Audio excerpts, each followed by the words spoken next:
ఆంధ్రుల కలల రాజధాని అమరావతిని వేశ్యల రాజధాని అని చెప్పి ఈరోజు సాక్షి డిబేట్లో జర్నలిస్ట్ ముసుగులో ఉన్నటువంటి ఒక సంస్కారహీనుడు కృష్ణన్ రాజు వ్యాఖ్యలు చేయటం, దీనిని మేము తీవ్రంగా ఖండిస్తున్నాం. భారతిరెడ్డి సొంత ఛానల్ సాక్షి, జగన్మోహన్ రెడ్డి సొంత ఛానల్, ఇలాంటి ఛానల్లో మహిళలందరినీ కూడా కించపరిచే విధంగా ఇలాంటి దారుణమైన వ్యాఖ్యలు చేస్తూ డిబేట్లు జరిపిస్తున్నందుకు జగన్మోహన్ రెడ్డి ఈరోజు రాష్ట్ర ప్రజలందరికీ కూడా క్షమాపణలు చెప్పి తీరాలి. ఆచార్య నాగార్జునుడు ప్రపంచ స్థాయి విశ్వవిద్యాలయం నిర్వహించినటువంటి ప్రాంతం అమరావతి ప్రాంతం. ప్రముఖ బౌద్ధ క్షేత్రం అమరావతి ప్రాంతం. బడుగు బలహీన వర్గాలు ఎక్కువగా నివసించేటువంటి ప్రాంతం అమరావతి ప్రాంతం. నవ్యాంధ్ర ప్రజల కలల రాజధాని అమరావతి.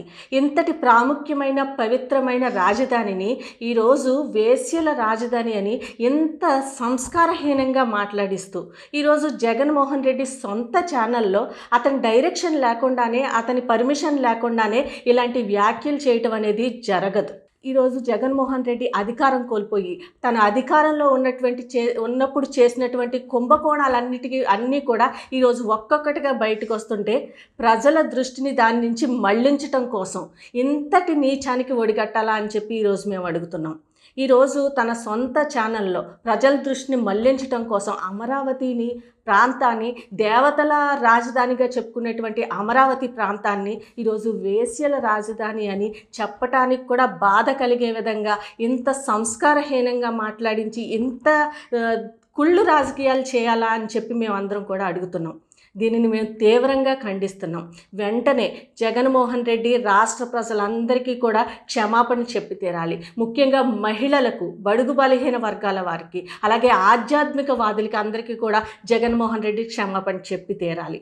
అలాగే ఇలాంటి వ్యాఖ్యలు చేసినటువంటి సంస్కారహీనుడు, జర్నలిస్టు ముసుగులో ఉన్నటువంటి పేటీఎం బ్యాచ్ అయినటువంటి కృష్ణరాజు, కొమ్మినేని శ్రీనివాస్, వీళ్ళిద్దరిపైన కూడా ప్రభుత్వం వెంటనే తగు చర్యలు తీసుకోవాలని, అలాగే మహిళా కమిషన్ వారిని, అలాగే ఎస్సీ కమిషన్ వారిని కూడా ఈ మీడియా ముఖంగా మేము వేడుకలు చేసుకుంటున్నాం. తప్పకుండా వాళ్ళపైన చర్యలు తీసుకోవాలి. మహిళల్ని ఎంత అసభ్యంగా మాట్లాడినటువంటి, రాష్ట్ర మహిళల మనోభావాలన్నింటినీ కూడా దెబ్బతీసినటువంటి ఈ ఇద్దరు వ్యక్తులపైన తప్పకుండా చర్యలు తీసుకోవాలని మీడియా ముఖంగా మేము ప్రభుత్వాన్ని వేడుకుంటున్నామండి. Thank you.